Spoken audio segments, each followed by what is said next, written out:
No,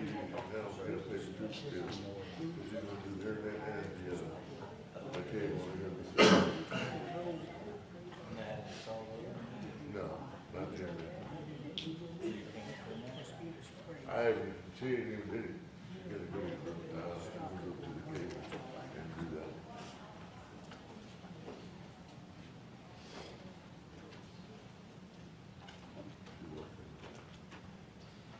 Keep turning your Bibles to Nehemiah chapter 3. Nehemiah chapter 3. We're going to pick up new material in chapter 5 in a few minutes. So in Nehemiah chapter 3, here's what we have. We have a wall that is partially messed up, partially missing. It looks something similar to this. Right here is where the temple was located and all the houses and buildings. There were several gates here. When Nehemiah first kept hearing about over and over again, he was living in the palace. He was the cupbearer of the man that was the king, the most powerful man in the world. He knew what was going on. And from time to time, he would talk with the Jewish people, and he would ask them, how are things going? And they said, terrible. They're going terrible because the wall is messed up, and there are places, there are breaches that people can come in and out anytime they want to. So this man decided, with the help of God, I need to put people together and come back and build this wall around here. There were basic problems that I want you to think about. The first group of people, so there were 3 groups of people that headed from Babylon and Egypt back. The first group, around 50,000 people, was in 538 BC. There were another 1,300 priests and men that would serve in the temple that came back around 458 BC. And this last group of people came around 440.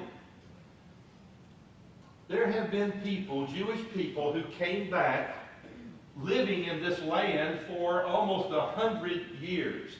They had children, they had grandchildren, maybe some of them had great-grandchildren, and 95% of them did not live inside the city. They lived all over here. They lived in the cities that they came from to a very large extent. So the very thing that was going to create safety for the people inside the city, how did it impact all of these people that were out here living amongst folks that didn't want this wall built? How did it affect them?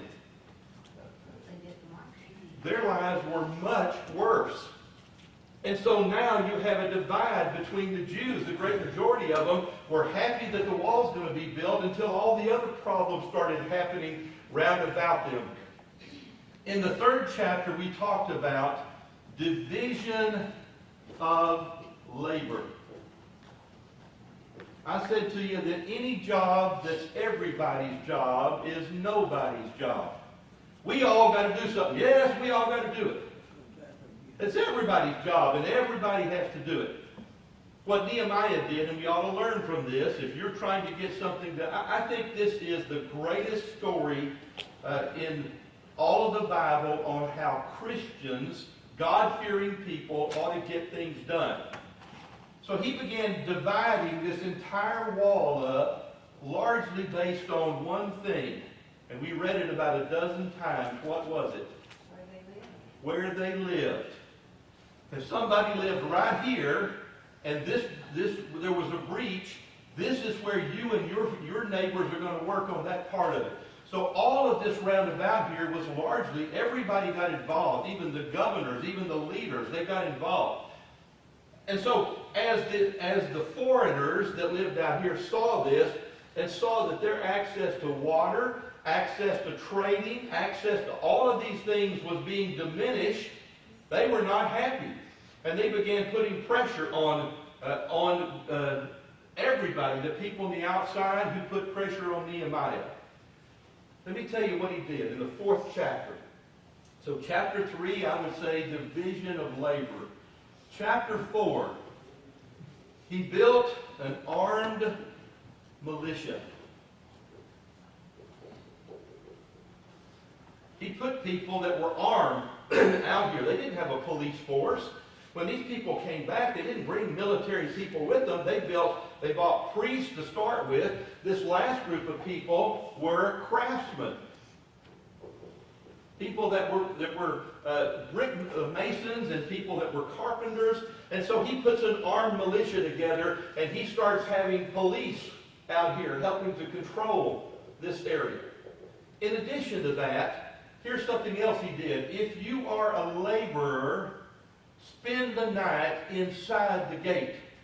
Don't go home to your people and then come back. If you're going to be on the shift for a week, stay inside the wall. Why? What was the value of that? Protection. More manpower. Manpower here. You don't have wasted time. I can remember about 25 to 30 years ago, all the research going around that many of you are now living. Working a 12-hour shift instead of an 8-hour shift saves several hours worth of dead time. You have more accidents that occur during shift change.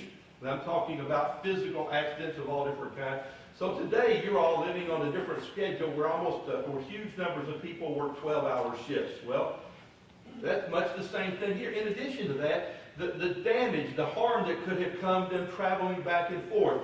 The next thing that he did was people that are, so here is a brick mason here, and here's a brick mason here, and here's somebody working on this wall. The people that were carrying the stones to them and the timber, the scriptures tell us that they had a sword in one hand, and they did their carrying with the other. So they had police forces inside of here, and even the people that were carrying the timber. They carried it with one hand, and they had a sword in the other hand. All of this was designed to calm the people down, make them feel safe, and keep them focused on what they were supposed to be doing. That is the building of the wall. There is a phrase in chapter 4 that I want you to look at before we move into the 5th chapter. Chapter 4, verse 6. Chapter 4 and verse 6. This tells you what you need to know. Chapter 4 and verse 6 says, "So we built the wall, and the whole wall was joined together to half its height." We talked about that Wednesday night. Why did they do that? And there were all kinds of answers. But look at the next part. For, what does this verse tell you in verse 6? People had a mind to work. The people had a mind to work. Does that make a difference? If the willingness to work wasn't there, all the other stuff would have been a complete and total waste of time. They had to have in their heart to work. Now these people, many of them had come back, but this is what you see throughout all of history. You see it in our country right now. If my granddaddy came here to this country 100 years ago, and he was willing to go in the military and fight, and he was willing to do whatever it took to make this country great, did that same attitude just automatically go to his son? Not necessarily. And then what about his son after that? Look around you. Now that's what you have happening here is you've got now grown men who are grandchildren of the people that came with Zerubbabel 100 years ago, and they don't feel the same way. They are now farmers, and they have places out here, and they're concerned about themselves. In the 5th chapter, you're going to see the next piece of that, what's taking place. So in chapter 5, I want you to look with me as we start there in just a moment. Brother J.D., would you lead us in prayer, please? Sure will. Shall we pray? Our most gracious Heavenly Father, we come before you this morning thanking you for all of our many blessings. We're indeed blessed by being able to meet here this morning in peace and to study thy word. Be with us as we go through our study. Be with Brother Rick as he leads us. Give him a ready recollection of what he's prepared. Be with each of us, Father. Let us take the words of what happened in the Old Testament and realize it was a preparation for what was to come. Our Son, your Son, Jesus Christ. We ask that you be with us as we go through this study, through the worship service today and the rest of our life. Be with our teachers in the wings, Father. Give them a ready recollection of what they prepared. Be with our young people. Let them realize their responsibility to you and to us. Guide, guard, and direct us all, Father. In Jesus Christ's name we pray. Amen. Amen. So chapter 5. In chapter 5, you're going to see now the next problem. And I would tell you, some of you have looked at my Bible and made comments. This Bible is about 45 years old. I have more notes in it and marks and highlights than you can imagine. My children, my wife had tried to buy new Bibles for me, and I said, no, thank you, I'm good. Well, 35 years ago, I made notes when I first taught the book of Nehemiah. In chapter 4, I put the number one challenge that they ran into was ridicule. Ridicule. That was the first attempt. But let me show you what you see here. You can take a look in verse 2, chapter 4 and verse 2. Why are these people doing? Are they going to restore it for themselves? Can they offer sacrifice? Can they finish in a day? In verse 3, if a fox should jump on it, it would break down the stone wall. So they were trying to stop the people of God by ridicule. The next thing that you see is we're going to attack them. We're going to attack them, and you better get ready because we're going to kill some people. In number 3, and this is about verse 10, how they work to discourage the people. Now, is this mind to work? We have a mind to work. Could that hold through all of this garbage they were dealing with? But now, in chapter 5, you've got a whole other issue, and that is Nehemiah has only been here a few days, maybe a couple of weeks, and he's starting to hear all kinds of things out here that were very discouraging to him. I want you to look now in chapter 5 and verse 1. In 5 and 1, there was a great outcry of the people and their wives against their Jewish brothers. So you've got people that have been living here multiple generations. They're living outside the walls. For many of those who said, we, our sons and our daughters, and many, therefore, let us get grain that we may eat and live. There were others, so they didn't have enough to eat. The growth of the people that had come now, which may be 250,000 people. You've got 50,000 people that have had multiple generations. There wasn't enough food to feed them all. And they were starting to have problems. That was the first issue. The second one in the next verse. Others were saying, verse 3, we are mortgaging our fields and our vineyards and our houses that we may get grain because of all the famine. Now I want to just stop for a minute. I was having a conversation Friday evening with a man in Angleton who won the lottery. Just won the scratch-off lottery. And I said to him, I have 2 friends that have won the lottery, and the first thing I would tell you to do is do not put this on Facebook. Do not broadcast to the whole world. And his wife is saying, it's too late. It's too late. We got the money day before yesterday, and it's too late. I want you to think about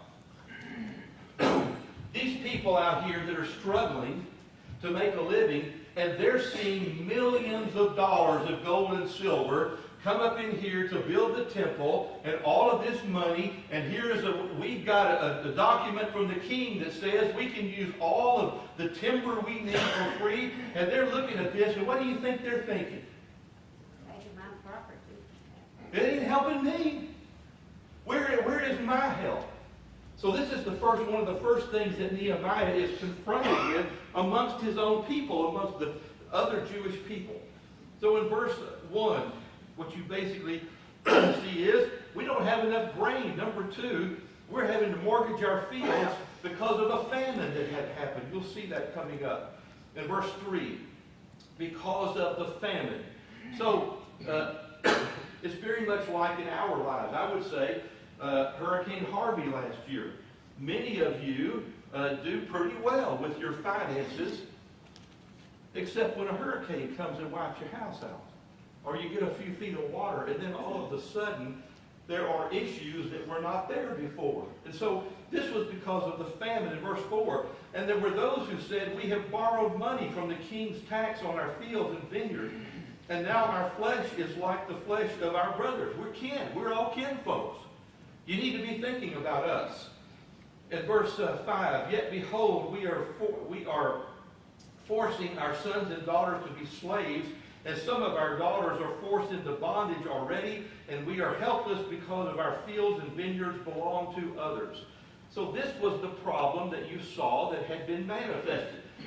And you're going to find out in the text, some of the landowners now had become the people that owned the land before, or powerful people in the nations round about. But some of them were very wealthy Jews who basically were involved in usury. You know what the word usury is? You see it in the New Testament and Old Testament. What does the word usury mean? You owe them back. Okay. Extortion. Loan sharking. Charging somebody 20 or 30% interest. Here a while back, a few years ago, the maximum that credit card companies could charge was 15% for many, many years. In the latter part of the Obama administration, they decided that they're capping. Nobody can have their credit raised. Whatever interest you're paying right now, you can't have it raised after a certain date. So you know what the credit card companies did? The maximum was 24.99%. And virtually every credit card company, if you had even an average credit score, your credit card went to 25%, 24.99. Can you pay off a credit card that's 25% interest?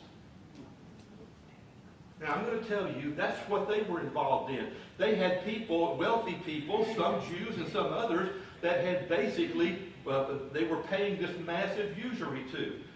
In verse 6, Nehemiah says, I was very angry when I heard their outcry after these words, and I consulted with myself. You ever heard that phrase before? There's an old song that says, I set myself down and gave myself a good talking to. So he consulted with himself. And I contended with the nobles and the rulers and said to them, you are exacting usury. You're extorting your own brethren. And the rulers said to them, you were extracting usually each from your brother. Therefore, I held a great assembly against them. And I said to them, we, according to our ability, have redeemed our Jewish brothers who were sold to the nations. That's how they got here. They were bought out of slavery by God's help, or they would never have gotten back here to start with. Now, would you even sell your brothers that they may be sold to us? They were silent and could not find a word to say. We have an old saying that says somebody got caught with their hand in the cookie jar. That's an old saying. What does that mean? You were stealing and they found out.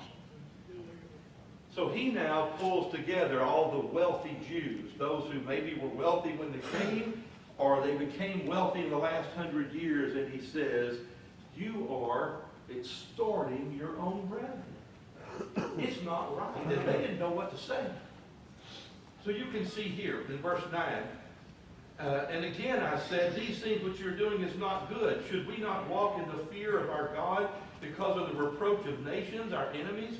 Haven't you seen what that looks like when other nations do it, how bad it is? And likewise, verse 10, I, my brothers, and my servants are lending them money and grain. Please let us leave off the usury. Please, verse 11, give back to us, to them this very day, their fields, their vineyards, their olive groves, their houses, their hundredth of part of the money and the grain, the new wine, which was the new crop that had just come in, and the oil that you were exacting from them. Now, what is he asking the wealthy people? He's called together all the nobles and all of the people who were the leaders and the wealthy people. And what's he asking them to do? Give these people back their land. Anybody remember in the Old Testament how this happened if you were a slave or if you owed money to somebody? Jubilee. The year of Jubilee. What happened in the year of Jubilee? All debts were wiped out. All debts were wiped out. The land goes back. The land went back to the people that owned it before. Now that's basically what he's dealing with here. How do you think they're going to respond? What are they going to say? They're saying, Nehemiah, you got to be kidding me, right? I mean, there's no chance that you really want us to do this. Well, no, that's not what they said. Look at what happened in verse 12. Then they said, what in verse 12? We will give it back and will require nothing from them. We will do exactly as you have said. So we're not going to just charge them 5% interest instead of 25%. We're going to give the land back and wipe out the debt. So in verse 13, I also shook up the front of my garment and said, thus may God shake out every man from his house and possessions who do not do what? Fulfill the promise. You don't fulfill the promise that you just made to all of us. I'm hoping that God does to you what I just did with my garment. So you can see here, verse 15, the former governors who were before laid burdens on the people and took bread from them. So they were extracting money, the people that were the leaders. Look at what he says, verse 15. And laid the burden on the people and took bread from them and wine, besides 40 shekels of silver. Even their servants domineered people. But I did not do so. So you're going to find Nehemiah has only been here a short time. He's going to be here 12 years. You'll see it in the next text. He says, even the governors and the people that worked for the governors, you might call these people the tax collectors or the policemen, well, they were extorting people. And Nehemiah says, I didn't do that. In verse 16, I also applied the latter part of verse 15, I did not do so, the very last of verse 15, because of the fear of the Lord. God was my judge, not my own conscience. In verse 16, I applied myself to work on the wall. We did not buy any land. He didn't spend any time purchasing land for himself. All of my servants were gathered there for the work. Moreover, there were at my table 150 Jews and officials besides those who came to us from the nations round about. So above and beyond him not taking money. Now, I don't know if he had some money because he was the cupbearer for the king. I don't know if he was just a person that didn't care much about material things, but he's saying, not only did I not take any money and my staff's not taking any money, he says, I'm feeding 150 people a day. He goes on to tell you in the next two verses. Verse 18, now this is what is prepared for each day. 1 ox, 6 choice sheep, also birds were prepared for me. And once in 10 days, all sorts of wine were furnished in abundance. Yet for all of this, I did not demand the governor's food allowance because of the servitude was heavy on my people. You think that made a difference? Anybody heard an old saying, practice what you preach? Was Nehemiah practicing what he was preaching? And because of it, he had great credibility. Verse chapter 6 now. So we have had basically, you had outsiders in chapter 4 threatening people, trying to kill people, trying to intimidate them. But then he gets here and he's got all of these issues with the Jews, and they're split. Almost like when it came to, you remember, the old people when they saw the foundation of the temple is laid right here. In fact, Shelby has this up right now. Look at this for a moment. I wanted to do this the other day. This is the front part. There you go. Right here is the temple. When you start taking a look at chapter 3 and you start seeing the gates, you remember the sheep gate was the very first one that was repaired, and you can see all of these.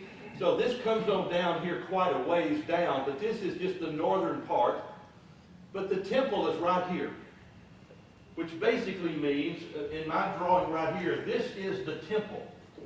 So what you see happen now is, now there are issues that he's having to deal with from the outside. problems that were here that he didn't know about, that came about because people have been living here for 100 years. Any of you want a copy of this, we'll be happy to give it. This is a blown up version. It is this portion of the city. And I just wanted you to see where the location of the temple was, the one that had been built some years before. Take a look now in chapter 6, because the next thing happens is this. The greatest enemy, and many times in your life, in my life, is compromise. Compromise is a good thing. Compromise is a good thing. Well, it depends on who you're compromising with and what you're compromising. Look in chapter 6 now. It came about when it was reported to Sanballat, Tobiah, and Gershom, the Arab, and the rest of our enemies, that I had rebuilt the wall and that no breach remained in it. So it's been closed now. Horses can't come in and out. Buggies can't come in and out. So the first thing they did was they built it half height completely around the whole city. What that basically did was, you'll see in this text, what it did was, you might climb over the fence, but you're not going to be driving a wagon into here. But look a little bit further in verse 2, that these men sent a message to me saying, come let us meet in Cherubim on the plain of Ono, but they were planning to harm me. Come out here and let's talk about this. Let's negotiate about what are you doing here, Nehemiah. So I sent messengers to them saying, I'm doing a great work and I cannot come down. Why should the work stop while I leave and come down to you? And they sent messengers to me 4 times in this manner, and I answered them the same way. This reminds me so much of Acts chapter 6, when the apostles were saying, we need to take care of these widow women. But we shouldn't stop preaching the gospel and teaching people, so we need to divide up. The division of labor, have some people take care of serving tables. Well, that's what you're seeing here. He's saying, no, I got a job to do. I got a job to do, and I'm not stopping it to come talk to you. There's one other thing that at least 2 commentators, I thought about this, but they explained it better than me. So this man, for a number of years, had been the cupbearer to the king of the world. Do you think he had seen a little bit of politics in his life? No doubt. Do you think he had a pretty good idea when people are running a scam or running a game? So Nehemiah might say, this ain't my first rodeo. I know why you want me to come out here, out in the plains and have a conversation. You're going to try to kill me. So in verse 5, now they can't get him to come out there, so here's the next thing. Number 6 is slander. Verse 5, then Sanballat sent his servants to me in the same manner a 5th time with an open letter in his hand. An open letter is the opposite of a scroll. Anybody know what a scroll is? I think you do.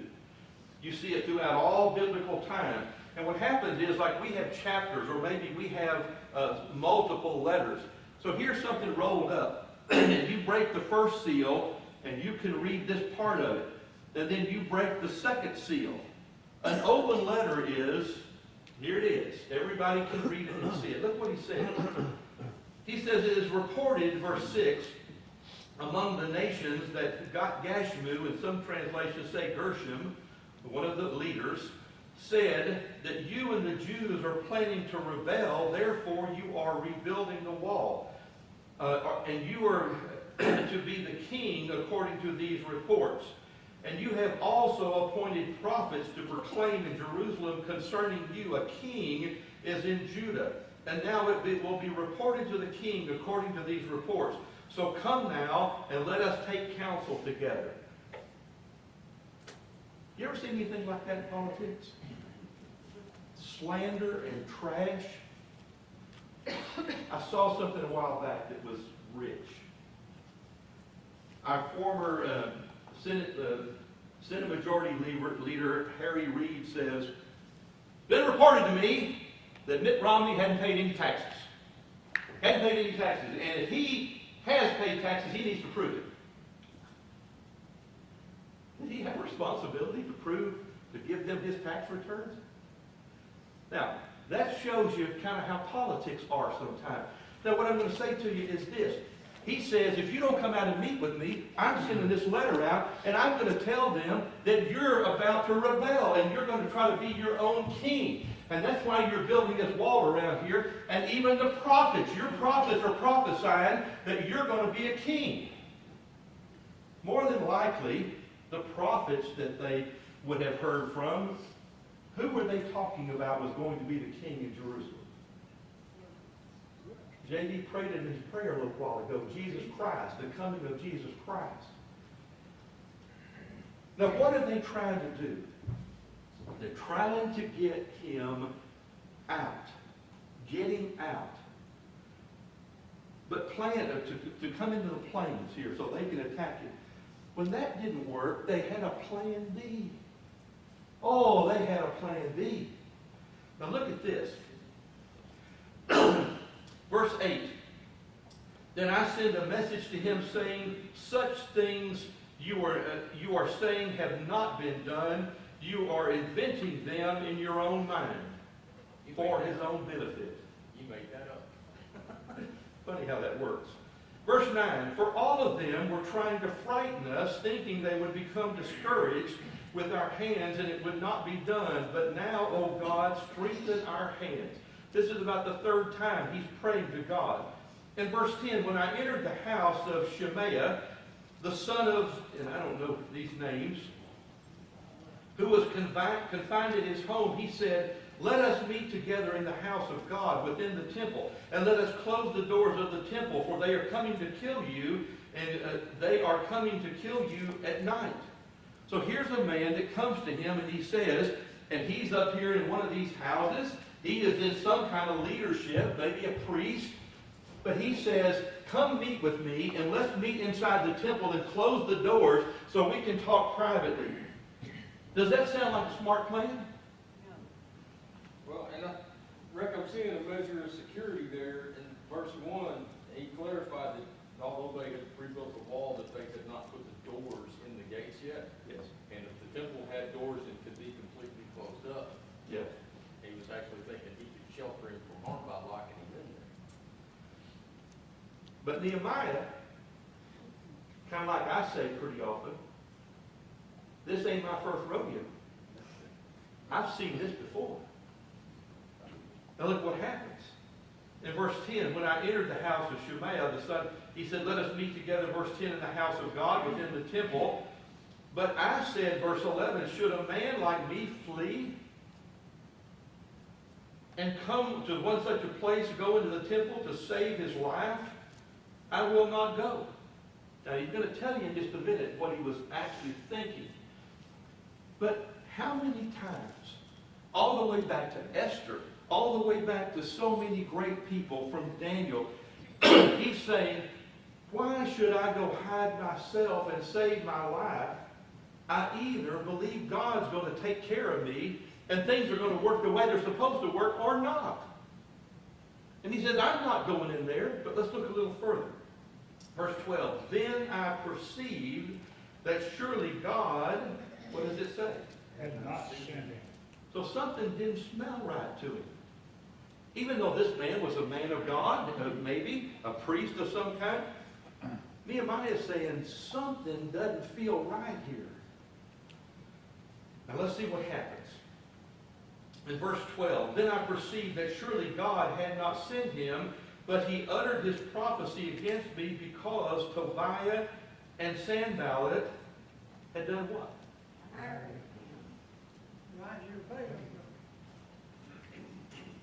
Balaam and so many other people. This has been common since the beginning of time. But Balaam, some of you know this story, he was a prophet. And the prophet was willing to prophesy falsely for the right amount of cash. I am a prophet, cash for hire. Now look at what happens here. So the latter part of verse 12 says they hired him. The enemies had hired this prophet and paid him off. He was hired, verse 13, for this reason, that I might become frightened and act accordingly in sin, so that they might have an evil report in order that they could reproach me. Let me tell you the story that reminds me the most of this. You remember the time that Hezekiah the king got scared? He was scared of the Assyrian king, and he had done the same thing that his daddy, granddaddy, and great-granddaddy did. He went into the temple and he took a knife and began cutting the gold off the wall, and he rolled it up and he sent it to King Sennacherib, the Assyrian king.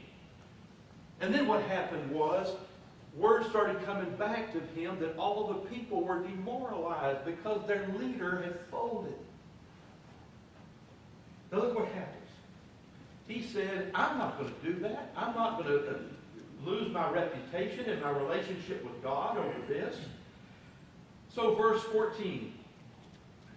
So now he's praying again. Remember, O my God, Tobiah and Sanballat, according to these works of theirs, and also Nodiah, the prophetess, and the rest of the prophets that were trying to frighten me, even the Jewish prophets, some of them who had taken bribes.